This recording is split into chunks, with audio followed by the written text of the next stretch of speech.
ओम श्री गुरुभ्यो नमः। गुरु कृपा ही केवलम शिष्य जीवन का आधारम। यानी गुरु की कृपा ही शिष्य के जीवन का सबसे बड़ा आधार होती है।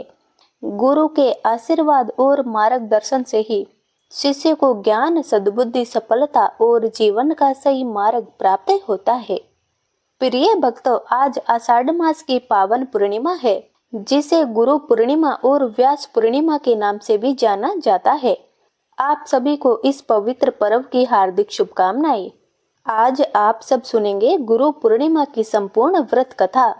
यदि आप भी अपने जीवन में गुरु की कृपा, ज्ञान, सफलता और सुख समृद्धि प्राप्त करना चाहते हैं, तो इस पावन कथा को शुरू से अंत तक अवश्य सुनिएगा और कथा के दौरान भगवान तथा अपने गुरु का स्मरण करते रहिएगा। और गुरु पूर्णिमा की कथा को लाइक अवश्य करिएगा और कमेंट में जय गुरुदेव अवश्य लिखे और हमारे चैनल को सब्सक्राइब करके बेल आइकन को भी दबा दे, ताकि ऐसी धार्मिक कथा और व्रत कथा आपको सबसे पहले मिलती रहे। तो आइए अब गुरु पूर्णिमा की इस पावन व्रत कथा का शुभारंभ करते हैं। प्राचीन काल में जब सृष्टि का विस्तार हो चुका था, तब अनेक ऋषि मुनि आत्म ज्ञान की खोज में कठोर तपस्या कर रहे थे। वे जानना चाहते थे कि जीवन का परम सत्य क्या है, आत्मा का स्वरूप क्या है और मोक्ष की प्राप्ति कैसे हो सकती है। अनेक स्थानों पर ज्ञान की खोज करने के बाद भी उनकी जिज्ञासा शांत नहीं हुई। उसी समय भगवान शिव हिमालय के पवित्र कैलाश पर्वत पर गहन समाधि में लीन थे। वे केवल देवताओं के देव ही नहीं, बल्कि योग और ध्यान के परम ज्ञाता भी थे। ये सुनकर अनेक ऋषि भगवान शिव के दर्शन के लिए कैलाश पर पहुंचे। कुछ समय तक प्रतीक्षा करने के बाद अधिकांश ऋषि निराश होकर लौट गए। उन्हें लगा कि भगवान शिव समाधि से बाहर नहीं आएंगे, लेकिन 7 महान ऋषि अडिग रहे। यही 7 ऋषि आगे चलकर सप्त ऋषि कहलाए। उन्होंने निश्चय किया कि चाहे जितना समय लगे, वे भगवान शिव की कृपा प्राप्त करके ही लौटेंगे। दिन बीतते गए, महीने बीत गए और फिर वर्षों का समय भी बीत गया। सप्त ऋषियों ने बिना किसी स्वार्थ के भगवान शिव की आराधना, तपस्या और ध्यान जारी रखा। उन्होंने न तो कठोर मौसम की चिंता की और न ही भूख प्यास की। उनका एकमात्र उद्देश्य था परम सत्य का ज्ञान प्राप्त करना। भगवान शिव समाधि में रहते हुए भी उनके अटूट धैर्य, समर्पण और श्रद्धा को देख रहे थे। अंत में आषाढ़ मास की पूर्णिमा के पावन दिन भगवान शिव ने अपनी समाधि खोली। जब उन्होंने अपनी करुणामय दृष्टि सप्त ऋषियों पर डाली, तो उनका तप पूर्ण हुआ। सप्त ऋषियों ने विनम्रता पूर्वक भगवान शिव को प्रणाम किया और कहा, हे देवादिदेव, हम वर्षों से आपकी शरण में ज्ञान प्राप्त करने की अभिलाषा लेकर आए हैं। कृपया करके हमें वे ज्ञान प्रदान कीजिए जिससे हम स्वयं का और इस संसार का कल्याण कर सके। भगवान शिव उनकी विनम्रता और तपस्या से अत्यंत प्रसन्न हुए। उन्होंने कहा, ज्ञान उसी को प्राप्त होता है जिसके भीतर अहंकार नहीं होता।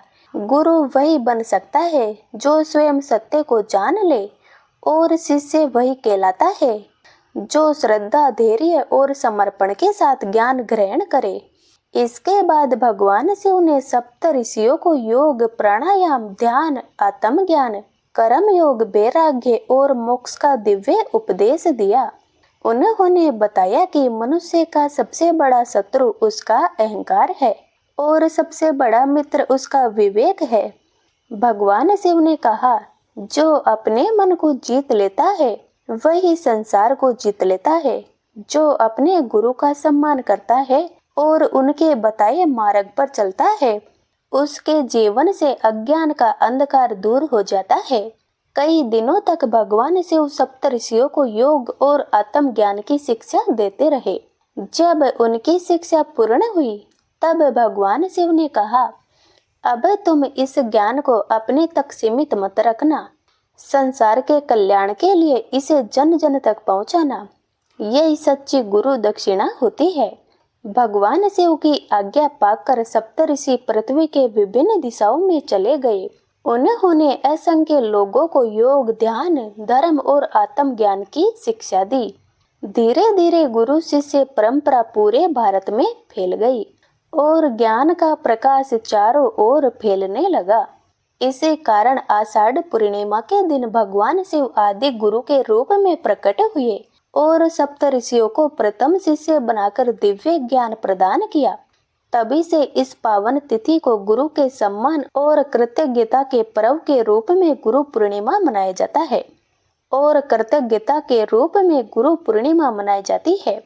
इस दिन शिष्य अपने गुरु का पूजन करते हैं, उनका आशीर्वाद प्राप्त करते हैं और उनके बताए मार्ग पर चलने का संकल्प लेते हैं। ऐसा माना जाता है कि गुरु की कृपा से ही मनुष्य के जीवन में ज्ञान, विवेक, सद्बुद्धि और आध्यात्मिक उन्नति का मार्ग प्रशस्त होता है। जो श्रद्धालु गुरु पूर्णिमा के दिन अपने गुरु का सम्मान करता है, ईश्वर का स्मरण करता है और सत्य सेवा तथा सदाचार का पालन करने का संकल्प लेता है, उसके जीवन में सुख, शांति और उसे सफलता प्राप्त होती है। प्राचीन काल में महर्षि दौम्य का एक प्रसिद्ध आश्रम था। दूर दूर से विद्यार्थी उनके आश्रम में आकर वेद, शास्त्र और धर्म का ज्ञान प्राप्त करते थे। उन्हीं शिष्यों में एक आरुणि नाम का एक विनम्र, परिश्रमी और आज्ञाकारी बालक भी था। वे अपने गुरु की सेवा को ही सबसे बड़ा धर्म मानता था। एक दिन वर्षा ऋतु में तेज वर्षा होने लगी। आश्रम के पास स्थित खेत की मेड़ टूट गई और खेत का पानी तेजी से बाहर निकलने लगा। महर्षि दौम्य ने अपने शिष्य आरुणि को बुलाकर कहा, वत्स, खेत की मेड़ टूट गई है, तुम तुरंत वहां जाओ और किसी भी प्रकार से मेड़ को ठीक करके पानी को बाहर जाने से रोक दो। गुरु की आज्ञा मिलते ही आरुणि बिना देर किए खेत की ओर चल पड़ा। उसने मिट्टी डालकर मेड़ बांधने का बहुत प्रयास किया, लेकिन तेज बहते पानी के कारण बार बार मिट्टी बह जाती। उसने लकड़ियां और घास भी लगाई, परंतु पानी का वेग इतना अधिक था कि सब बह गया। आरुणि ने मन ही मन विचार किया, यदि मैं बिना कार्य पूरा किए आश्रम लौट गया तो गुरुजी की आज्ञा अधूरी रह जाएगी। मुझे किसी भी प्रकार इस पानी को रोकना ही होगा। तब उसने एक निर्णय लिया। वे स्वयं टूटी हुई मेड़ के स्थान पर लेट गया। उसके शरीर ने पानी का मार्ग रोक दिया और खेत का पानी बाहर निकलना बंद हो गया। तेज वर्षा, ठंडी हवा और कष्ट सहते हुए भी वे गुरु की आज्ञा का पालन करने के लिए वहीं पड़ा रहा। उधर जब बहुत समय बीत गया और आरुणि आश्रम नहीं लौटा, तब महर्षि दौम्य को चिंता हुई। वे अन्य शिष्यों को साथ लेकर उसे खोजने निकले। खेत के पास पहुंचकर गुरु ने पुकारा, वत्स आरुणि, तुम कहाँ हो?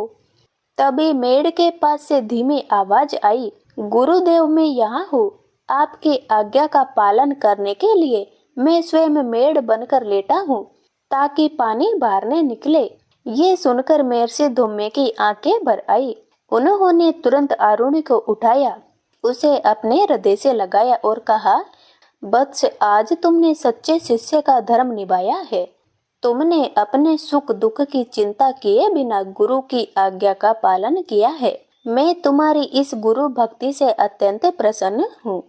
महर्षि दौम्य ने आरुणि को आशीर्वाद देते हुए कहा कि तुम्हें समस्त वेदों और शास्त्रों का ज्ञान बिना किसी कठिनाई के प्राप्त होगा। संसार तुम्हें सदैव एक आदर्श शिष्य के रूप में याद करेगा। गुरु के आशीर्वाद से आरुणि महान विद्वान बने और उनका नाम गुरु भक्ति के सर्वोत्तम उदाहरण के रूप में अमर हो गया। तो प्रिय भक्तों, ये थी गुरु पूर्णिमा की व्रत कथा। गुरु पूर्णिमा के पावन दिन इस कथा का श्रवण करने से भगवान की विशेष कृपा प्राप्त होती है और घर में सुख, शांति और समृद्धि का वास होता है और जीवन में सही मार्ग प्राप्त होता है। तो प्रेम से बोलिए सद्गुरु महाराज की जय, गुरु पूर्णिमा की जय, भगवान भोलेनाथ की जय।